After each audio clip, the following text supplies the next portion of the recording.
नमस्कार, स्वागत है आपका। आप देख रहे हैं आज तक। आपके साथ हूं मैं नेहा बाथम। आरटीआई एक्टिविस्ट चंद्रमोहन के मामले में पुलिस ने एक नया खुलासा किया है। पुलिस के मुताबिक चंद्रमोहन ने बेहद शातिराना अंदाज में अपने कत्ल की पूरी साजिश रची थी, लेकिन एक फोन कॉल से हुआ इस बेहद शातिर साजिश का खुलासा। 1 मई को आरटीआई कार्यकर्ता की मौत की खबर के बाद नोएडा से लेकर दिल्ली तक हंगामा मच गया था। कार में एक शख्स की जली हुई लाश मिली थी। ये कार चंद्रमोहन शर्मा की थी। परिवार ने दावा किया कि चंद्रमोहन को धमकियां मिल रही थी। जांच चल रही थी, लेकिन 7 जून को पुलिस को एक लड़की की गुमशुदगी की खबर मिली। लड़की के परिजनों ने थाने में केस दर्ज कराया, लेकिन 9 अगस्त को लड़की के परिजनों को एक फोन आया और फोन करने वाले ने बताया कि उनकी लड़की को तिरुपति में देखा गया है। कॉल डिटेल से पता चला कि इसी नंबर से बैंगलोर भी फोन हुआ और इसके बाद एक एक कर खुलती गई इस बेहद शातिराना साजिश की कहानी। पुलिस ने चंद्रमोहन और उसकी गर्लफ्रेंड को बैंगलोर से गिरफ्तार कर लिया। सवाल था कि आखिर उस कार से मिली लाश थी किसकी। चंद्रमोहन से पूछताछ में हुआ इसका खुलासा। ब्रदर इन लॉ है जिसका नाम विदेश है, वो इस घटना में उसके साथ शामिल था। ये गाड़ी लेके वहां से सीधा अंसल प्लाजा पहुंचा। वहां से उस अर्धविक्षिप्त व्यक्ति को मोटिवेट करके इसने अपनी गाड़ी में बिठाया, उसको स्ट्रैंगुलेट किया गाड़ी के अंदर। दोनों ने मिलके गाड़ी की सेंटर लॉकिंग बंद की, पिछला दरवाजा खुला रखा और अंदर पेट्रोल छिड़क के उसके बाद इन्होंने उसको आग लगा। सवाल यह था कि आखिर शादीशुदा चंद्रमोहन दूसरी लड़की के फेर में कैसे फंस गया। पुलिस के मुताबिक चंद्रमोहन ने बताया कि उसके पारिवारिक रिश्ते तनावपूर्ण थे। इनिशियल इंटेरोगेशन में उसने इसका रीजन अपना डिस्टर्ब्ड फैमिली रिलेशंस बताया। अभी हमारी टीमें उससे और इंटेरोगेशन करेंगे, कोई और रीजन, कोई और पहलू इसका है इस क्राइम को करने का, वो भी उससे पूछने का प्रयास किया जाएगा। जब पुलिस ने लड़की के घर वालों को मिली कॉल ट्रेस की तो धीरे धीरे पुलिस उस पीसीओ तक पहुंची जहां से कॉल हुई थी। पीसीओ वालों ने बताया कि होंडा कंपनी की यूनिफॉर्म पहनने वाले एक शख्स ने ये फोन किए थे। जांच आगे बढ़ी तो पता चला कि चंद्रमोहन ही नितिन शर्मा के नाम से होंडा कंपनी की नरसापुर वर्कशॉप में काम कर रहा था। इस काम में चंद्रमोहन के साले ने भी उसकी मदद की थी। बताया जा रहा है कि चंद्रमोहन ने उसे भी पैसे और नौकरी दिलाने का लालच दिया था। सविता को ये जरा भी इल्म नहीं था कि इस पूरे सनसनीखेज कहानी में कोई और नहीं बल्कि उसका खुद सगा भाई शामिल होगा। उसके सगे भाई वीरेश ने चंद्रमोहन का साथ दिया, लेकिन आखिरकार पुलिस ने चंद्रमोहन को गिरफ्तार किया, लेकिन अभी तक वीरेश पुलिस की गिरफ्त से दूर है। कैमरामैन कुलवंत सिंह, भूपेंद्र चौधरी और तंसीम हैदर के साथ पुनीत शर्मा, नोएडा, आज तक। और इस वक्त स्टूडियो में हमारे साथ चंद्रमोहन शर्मा जी की पत्नी सविता शर्मा जी मौजूद हैं। सविता जी, बहुत बहुत स्वागत है आपका। आपसे ये जानना चाहेंगे कि आप एक वक्त ऐसा था जब खुद गुमशुदगी की रिपोर्ट दर्ज कराने गई थी अपने पति के लिए, और ये कहा था आपने कि उनको धमकियां मिल रही थी जिस वजह से वो लापता हो गए और पुलिस इस मामले की जांच करे। लेकिन बाद में जब इस बात का खुलासा हुआ कि दरअसल ये सब कुछ एक साजिश के तहत हुआ था, शक आपको कब शुरू हुआ? अभी मैं 3-4 दिन पहले जब इस बात का खुलासा हुआ, आज चौथा दिन है, तो मैं मार्केट जा रही थी। वहाँ एक अफवाह उड़ी कि चंद्रमोहन किसी लड़की के साथ पकड़ा गया है। पूरी मीडिया आई, मैं घर पे थी, भाई भी घर पे है, अभी भी भाई घर पे है। पुलिस आज तक नहीं हमारे घर पे आई है। मैं बार बार ये कहती रही हूँ कि 4 महीने में आज तक पुलिस ने ना मुझसे, ना मेरे भाई से, ना मेरे परिवार से कोई पूछताछ नहीं करी है, कोई बयान दर्ज नहीं करा है। हम बार बार उसकी जो फोरेंसिक जांच है उसकी रिपोर्ट, बार बार एप्लीकेशन, प्रधानमंत्री को एप्लीकेशन, सारी चीजें करते रहे। पुलिस ने हमें कुछ नहीं बताया। जब ये गिरफ्तारी हो गई, अभी मैं कल से ये देख रही हूँ कि चंद्रमोहन के साथ उसका साला साजिश में है। सबसे पहले मैं देश के सामने एक सवाल रखना चाहती हूँ कि क्या चंद्रमोहन के साथ उसका साला हो सकता है, और जो 4 महीने से इस पैरवी में लगातार पुलिस के कांटेक्ट में है। अब आ जाती है बात कि चंद्रमोहन ने साजिश रची। चंद्रमोहन ने साजिश रची या उसके और जो साथी हैं, जो गर्लफ्रेंड जिस पाई गई है, जो 1 महीने बाद गायब हुई है, उस गर्लफ्रेंड का एक बार भी कहीं जिक्र नहीं कर रही है पुलिस। मुझे एक इतनी खुशी हो रही थी कल, एक विश्वास हो रहा था कि समाज के सामने सच आएगा, जिस इंसान ने घिनौना ये पाप किया है या उसके साथियों ने या उस लड़की ने। लेकिन जिस तरीके से चौंकाने वाला खुलासा पुलिस ने करा है, बहुत ही शर्मनाक। यहाँ लेकिन आप ये कह रहे हैं कि सच पूरी तरह से सामने नहीं आया, आधा सच सामने आया है। पुलिस जो कह रही है वो आपके मुताबिक कुछ बातें उसमें सही हैं और कुछ बातें शामिल ही नहीं की गई। देखिए, कुछ बातें में सिर्फ एक बात सच है कि चंद्रमोहन जिंदा पकड़ा गया है, उसकी अपनी साजिश है। इस साजिश के अंदर कौन कौन लोग इन्वॉल्व हैं, लड़की को पुलिस किस लिए बचा रही है। आप ये देखिए कि एक चंद्रमोहन या एक वो विदेश, क्या एक दो आदमी इतनी बड़ी साजिश को अंजाम दे सकते हैं? और अगर विदेश या मैं या मेरा परिवार या मेरे बच्चे अगर इस बात में जरा से भी दोषी हैं, तो मैं कहती हूँ पुलिस हमें खड़े करके चौराहे पे फांसी दे। अगर इसमें कहीं भी सच्चाई नहीं है तो मुझे नहीं, लेकिन पुलिस ये बात कह रही है कि आपका भाई इस पूरी साजिश में शामिल था और इस वक्त वो फरार भी है। ये बात भी आप IBN 7 पे देखिए, रात को 10 बजे भी जब ये खुलासा हुआ, मीडिया मेरे घर पे ही आई, मीडिया ने पूरा उसका बयान दर्ज करा और अभी भी वो घर पे ही है। पुलिस अभी तक हमारे घर पे नहीं आई है, आज तक हमसे कोई पूछताछ नहीं करी है। ये तो शुक्र करिए कि मैं यहाँ आपके सामने बैठी हूँ, और अगर मैं आपके सामने नहीं होती और पुलिस के सामने, मीडिया के सामने 4 दिन पहले ये बात नहीं आती, तो मैं कह रही हूँ कि मुझे और मेरे परिवार को इतनी बुरी तरीके से फंसाया जाता कि जिसकी आप कल्पना भी नहीं कर सकते। नहीं, लेकिन इसके पीछे वजह क्या है? कोई तो वजह होगी। पुलिस इस मामले सबसे बड़ी वजह जो नजर आ रही है, देश को नजर आ रही है कि चंद्रमोहन के रिश्ते एक लड़की से हैं। जी, सबसे बड़ी वजह है लड़की। तो लड़की ने और चंद्रमोहन ने मिलकर साजिश रची। नहीं, लेकिन सविता जी, बात यहाँ पर ये है कि आखिरकार ऐसी क्या वजह है जो पुलिस या तो उस लड़की को बचाने की कोशिश करी, लेकिन पुलिस अपने बयान में आपको ये भी बता दें कि ये कह रही है, मान रही है कि वो उस लड़की के साथ भागे थे, बैंगलोर में वो रह रहे थे, होंडा की कंपनी के लिए काम कर रहे थे, दोनों ने मिलकर ये साजिश और फुल प्रूफ साजिश रचने की कोशिश की थी, लेकिन कहीं ना कहीं चूक हो गई, वो पकड़े गए और अब इस मामले की आगे तफ्तीश चल रही है। तो आप किस आधार पर ये कह रही हैं कि उस लड़की को बचाने की या फिर चंद्रमोहन शर्मा को बचाने की कोशिश की जा रही है?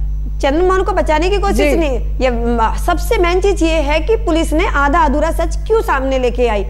लड़की 1 महीने बाद फरार हुई है, लड़की को सारा प्लान पता था, तभी तो वो फरार हुई। अगर लड़की पहले फरार हो जाती तो हम ये बात मान सकते थे कि इसमें जो पुलिस कह रही है वो सच है। लेकिन सच को किस बेस पे दबाया जा रहा है? आज मुझे जो एहसास हो रहा है वो बहुत बड़ा राजनीतिक स्ट्रेंथ है। क्योंकि और एक चीज देखिए कि चलो हम इन चीजों को छोड़ देते, मैंने अपने पति की हत्या का आरोप लगाया, 1 महीने 5 दिन तक 1 महीने 5 दिन बाद लड़की भागी। 1 महीने में पुलिस ने आज तक उन आरोपियों को एक बार भी गिरफ्तार किया? आपकी नजर में इतना बड़ा ये काम था, क्या आया?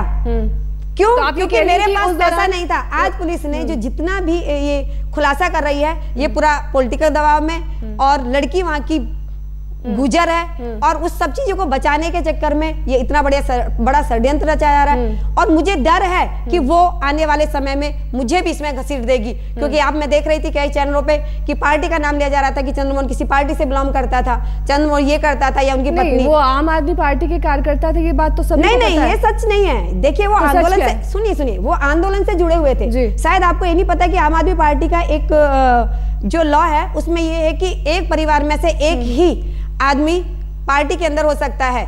मैं पार्टी के अंदर हूं, मैं मना नहीं कर रही, लेकिन चंद्रमोहन का आम आदमी पार्टी से तो कोई मतलब ही नहीं है। वो तो आरटीआई एक्टिविस्ट थे। आपने देखा कि जब उसकी हत्या हुई थी तब एक बार भी आम आदमी पार्टी का जिक्र नहीं आया था। आरटीआई कार्यकर्ता के उस पे ही ये सारी चीजें चल रही थी। लेकिन आज एक जो सच आया है, और इस घिनौना पाप को करने में लड़की 100% उसकी साजिश है, क्योंकि लड़की बाद में भागी है। यानी कि चंद्रमोहन का और लड़की का पूरा ये घिनौना खेल खेला हुआ है।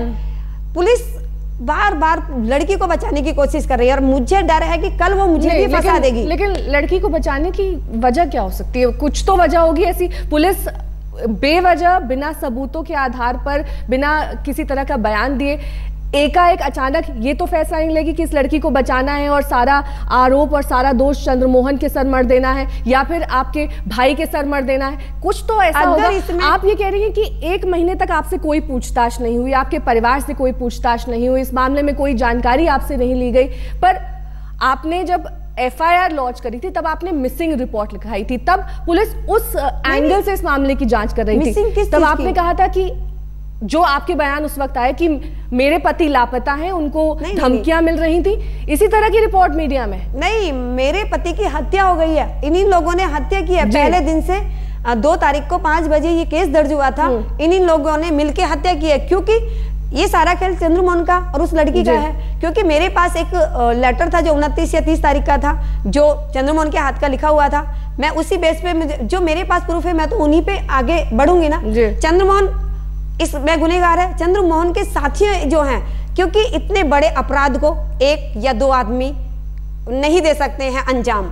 इसके पीछे किसका हाथ है, क्यों ये गुनाह रचा गया, किसके कारण ये रचा गया, पुलिस किसको बचा रही है, क्यों बचा रही है? और जब 1 महीने पहले मैंने रिपोर्ट दर्ज कराई थी, पुलिस ने, क्योंकि मेरे पास पैसा नहीं था और आज भी मेरे पास पैसा नहीं है, पुलिस ने पैसा लेके इस केस को दूसरी तरीके से घुमा दिया है। और मेरा एक रिक्वेस्ट है, क्योंकि ये इतना बड़ा सनसनीखेज मामला सामने आया है, प्रधानमंत्री मोदी जी से मेरी एक रिक्वेस्ट है कि इसकी सीबीआई जांच हो, क्योंकि देश के सामने सच आना बहुत ज्यादा जरूरी है, नहीं तो सच की लड़ाई लड़ने वाले लौटेंगे, बिल्कुल बैक हो जाएंगे। बिल्कुल आपके पास लौटेंगे, आपकी बातें भी जानेंगे, लेकिन इस वक्त विशाल प्रताप सिंह हमारे संवाददाता हमारे साथ जुड़े। विशाल, यहाँ पर चंद्रमोहन की पत्नी सविता का ये आरोप है कि पुलिस किसी दबाव के तहत काम कर रही है, इस पूरे केस को घुमाने की कोशिश कर रही है, सभी पहलुओं को खुलकर सामने ला रही।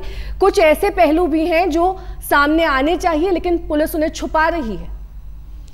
देखिए नेहा, इस बात से तो बिल्कुल इनकार नहीं किया जा सकता है कि चंद्रमोहन शर्मा, जो कि ग्रेटर नोएडा का एक आरटीआई एक्टिविस्ट था, वो खुद अपनी जो पूरी हत्या का साजिश है उसको प्लॉट करता है, अपनी गर्लफ्रेंड के साथ बेंगलोर चला जाता है, हत्या में शामिल होता है, एक आपराधिक षड्यंत्र रचने में शामिल होता है। इस बात से तो बिल्कुल इनकार नहीं किया जा सकता है। दूसरी अहम बात यहाँ पे यह है कि सविता शर्मा कह रही है कि उनका भाई यानी कि चंद्रमोहन का साला इस समय घर पर मौजूद है, जबकि पुलिस कह रही है कि वो फरार है। तो सबसे बड़ा सवाल ये उठता है कि अगर सविता शर्मा की बात पर यकीन कर लिया जाए कि उनका भाई इस समय घर पर मौजूद है और पुलिस उसको फरार बताई जा रही है, तो इन्वेस्टिगेशन में कहीं ना कहीं कमी है, इस बात से बिल्कुल इनकार नहीं किया जा सकता है। दूसरी अहम यहाँ पे आती है कि 4 महीने तक इस पूरे मामले में पुलिस इन्वेस्टिगेशन करती रही, लेकिन सविता शर्मा लगातार पुलिस के पास जाती रही और पुलिस ने इनको किसी भी इन्वेस्टिगेशन के बारे में कोई जानकारी अपनी तरफ से नहीं दी, कभी पुलिस इनके घर पे पूछताछ करने के लिए नहीं आई। ये 2 पहलू इन्वेस्टिगेशन के जरूर हैं जो कि पुलिस की ओर इशारा जरूर करते हैं, लेकिन ये कह देना कि इस पूरी साजिश में चंद्रमोहन शर्मा और लड़की ही शामिल हैं, ये शायद थोड़ा जल्दबाजी होगी कहना, क्योंकि इस पूरे मामले में जिस तरीके से इन्वेस्टिगेशन में पुलिस ने इस बात को क्लियर किया है कि चंद्रमोहन शर्मा का साला यानी कि सविता शर्मा का भाई इस पूरी कॉन्स्पिरेसी में शामिल था और वो ये चाह रहा था कि उसको पैसे मिले, उसको एक नौकरी मिले, उसको लालच दिया गया था चंद्रमोहन शर्मा का, ऐसा नोएडा पुलिस का कहना है। तो जाहिर तौर पे इस पूरे मामले में इन्वेस्टिगेशन करने की भी और जरूरत है और इस पूरे मामले में ऐसा लगता है कि अभी कुछ और चौंकाने वाले और नए खुलासे सामने आ सकते हैं जैसे जैसे इन्वेस्टिगेशन बढ़ेगा। लेकिन इस बात से इनकार नहीं किया जा सकता है